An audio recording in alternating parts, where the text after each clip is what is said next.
एक बार एक व्यक्ति अपने पेट की दिक्कत से बहुत परेशान होकर अपने नगर के ही बहुत ही प्रसिद्ध गुरु के पास जाता है। वो गुरुजी आयुर्वेद के बहुत बड़े ज्ञाता थे। उनके पास हर रोग का इलाज रहता था।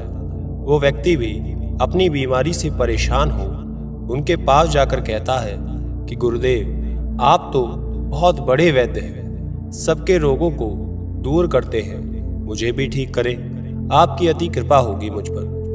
ये सुनकर गुरुजी कहते हैं कि क्या दिक्कत है तुम्हें? तब व्यक्ति कहता है कि गुरुदेव, मेरे पेट में कीड़े हो गए हैं, जिसकी वजह से मुझे बहुत दिक्कत हो रही है। मैं बीमार रह रहा हूँ, मैंने इसका इलाज भी करवाया, लेकिन दवाई लेने तक ये ठीक रहता है, लेकिन फिर कुछ दिनों के बाद शुरू हो जाता है। मैं समझ ही नहीं पा रहा कि बार बार मुझे कीड़े कैसे हो जाते हैं, इसका कारण क्या है। अब तो दवाइयों का भी कोई प्रभाव नहीं दिख रहा। गुरुदेव, अब आप ही मुझे ठीक करें। ये सुनकर गुरुजी कहते हैं कि ठीक है, आज मैं सबसे पहले तुम्हें यह बताता हूँ कि व्यक्ति के पेट में कीड़े कैसे हो जाते हैं, इसके लक्षण क्या हैं, इसे ठीक करने के लिए कौन कौन सी दवाइयों का उपयोग किया जा सकता है और कौन से घरेलू उपाय इसमें काम करते हैं। इस सब के बारे में ध्यान से सुनना। व्यक्ति गुरु की बात ध्यान से सुनने लग जाता है और तब गुरुजी कहते हैं कि अगर आपके पेट में बार बार कीड़े हो जाते हैं तो हमें इसे अपने शरीर के बाहर निकालने का काम करना चाहिए, लेकिन उससे भी पहले आपको ये पता होना चाहिए कि आपके पेट में कीड़े हुए कैसे, क्योंकि जब तक आपको इसका कारण पता ही नहीं होगा तब तक ये जड़ से खत्म नहीं हो पाएगा। तो इसे जानने से पहले आपसे छोटी सी रिक्वेस्ट, चैनल पर पहली बार आए हैं तो सब्सक्राइब करें, वीडियो को लाइक करें, कमेंट में लिखें नमो बुद्धाय और ज़्यादा से ज़्यादा लोगों तक शेयर करें। तो इसके लिए सबसे पहली बात जो ध्यान रखनी है कि पेट में कीड़े होने के लक्षण क्या है। तो गूदामल यानी कि जो एनल है वहाँ पर खुजली होना, कमज़ोरी होना, पेट में ऐंठन होना, मीठा खाने का बहुत ज़्यादा मन करना, आपके शरीर में विटामिन्स मिनरल्स की कमी का हो जाना जिसे कीड़े खा जाते हैं, या इसका एब्जॉर्प्शन ठीक तरह से नहीं हो पाता, जिसकी वजह से आपको स्किन प्रॉब्लम्स या जैसे कि खुजली, एक्जिमा जैसी दिक्कतें होने लगती हैं। तो यदि ऐसे लक्षण आपके भीतर हैं तो इसका मतलब है कि आपके पेट में कीड़े हो गए हैं।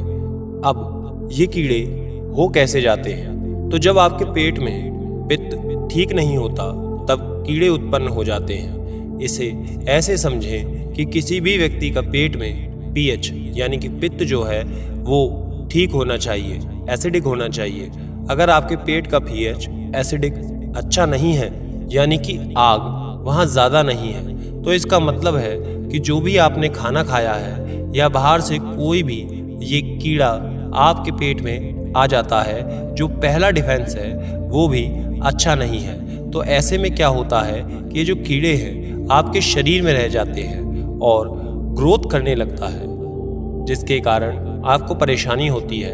अगर आपके पेट में पित्त अच्छा है, आग अच्छी है, एसिड अच्छा है, तो ये सबको वहीं के वहीं जला देता है और ये सब मर जाते हैं और फिर ये स्टूल यानी कि मल से बाहर निकल जाएगा।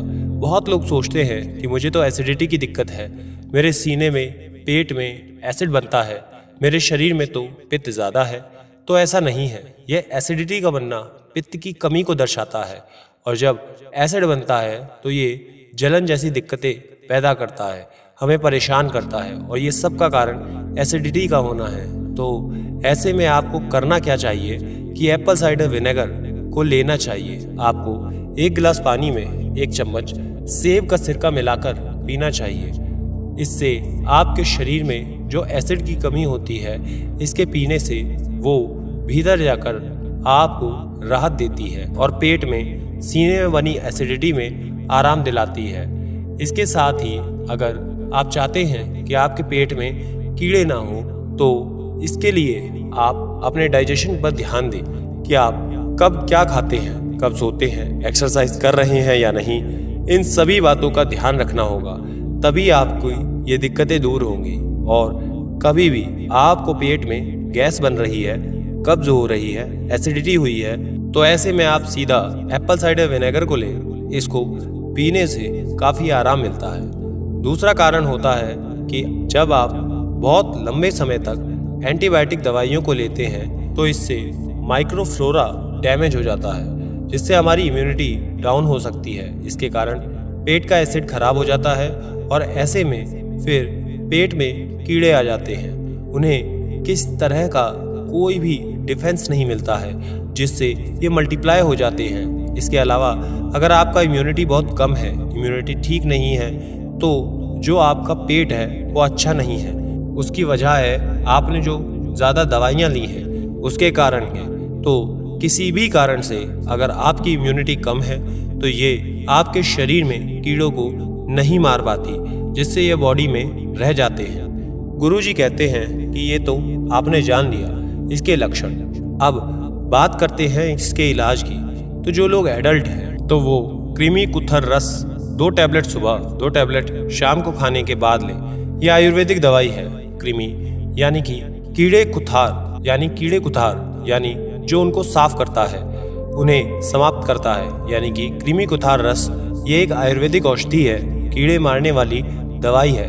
आप इसका सेवन कर सकते हैं, लेकिन आपको इसे 1 महीने हो जाने के बाद नहीं खाना चाहिए। अगर आपकी डाइट अच्छी है, आप सही तरह से खा पी रहे हैं, अच्छी लाइफस्टाइल जी रहे हैं, उसका भी एक अच्छा प्रभाव पड़ता है। दूसरा है वाइविडाम। ये एक पौधा है जिसका पाउडर भी मिलता है, इसका लिक्विड भी मिलता है। इसका उपयोग कीड़े को मारने के या फिर स्किन से जुड़ी हुई किसी भी दिक्कत को ठीक करने से भी काफ़ी असरदार है। आयुर्वेद में कहा गया है कि किसी भी त्वचा संबंधित रोग में पैरासाइट्स इन्वॉल्व होते ही होते हैं, उसकी वजह से होता है। तो आप ऐसे ही एंटी पैरासाइट दवाइयों का इस्तेमाल करें। विडांग का इस्तेमाल आप 2 से 3 महीने भी कर सकते हैं। इसका जो पाउडर होता है उसका डोज होता है आधे से 1 चम्मच, दिन में 2 बार लें खाली पेट। यानी कि यदि आप चाहें तो इसे शहद के साथ भी ले सकते हैं या पानी के साथ भी ले सकते हैं। ये हर्ब्स आपकी त्वचा भी अच्छी करते हैं, पेट में कीड़े मारेगा भी, डाइजेशन भी अच्छा रखेगा। यदि आप पाउडर नहीं ले पा रहे तो एक विडांग आसन आता है, इसे आप 1 से 2 चम्मच ये पानी में मिलाकर भी पी सकते हैं। इस चूर्ण के सेवन से आपको फायदा होगा। ये दवाइयाँ पेट के कीड़ों के लिए बहुत अच्छी होती हैं। गुरुजी बताते हैं कि अगर आप बच्चे हैं, उन्हें ये दिक्कतें हैं, लेकिन हर बच्चे की उम्र अलग होती है। ऐसे में आप कृमि कुथार रस की 1 गोली दिन में 1 बार, वो भी 6 साल के ऊपर के बच्चों को। वहीं यदि आप विडांग आसन दे रहे हैं तो आप इसे 7 से 9 ml के डोज में दे सकते हैं, उतना ही पानी मिलाकर। यदि आप कृमि कुथार की गोली दे रहे हैं तो बच्चे को 20 दिन से ज़्यादा इसकी डोज नहीं दे सकते, वहीं लिक्विड को 30 दिन से ज़्यादा नहीं दे सकते। इस तरह कम मात्रा और दिन के अनुसार आप उन्हें दे सकते हैं। बाकी आप बच्चों को हो सके तो डॉक्टर से परामर्श लेकर ही उन्हें ये दवाइयाँ दें। अंत में गुरुजी कहते हैं कि वहीं खाने पीने की यदि बात करें तो आप लौंग का इस्तेमाल करना शुरू करें। लौंग का बहुत अच्छा रिजल्ट है। पैरासाइट्स में काली मिर्च, लहसुन का अपने खाने में ज़्यादा उपयोग करें। नींबू के रस का इस्तेमाल करें स्वाद अनुसार। आप इन चीज़ों को अपने खाने में मिला कर लें, फिर देखना आपको इन कीड़ों की दिक्कत से कैसे छुटकारा मिलता है। आप चाहे तो सुबह नींबू का पानी भी पी सकते हैं, ये भी फायदेमंद है। तो इस तरह के उपाय द्वारा आप अपने पेट के कीड़ों से छुटकारा पा सकते हैं, उन्हें खत्म कर सकते हैं। गुरु के द्वारा बताए गए तरीकों से व्यक्ति को उसकी समस्या का हल मिल जाता है और वो घर जाकर उन उपायों को अपना लेता है और धीरे धीरे उसकी ये दिक्कतें दूर हो जाती हैं। आशा करते हैं आपको भी अगर ऐसी कोई समस्या है तो वो भी जल्द से जल्द दूर होगी। धन्यवाद।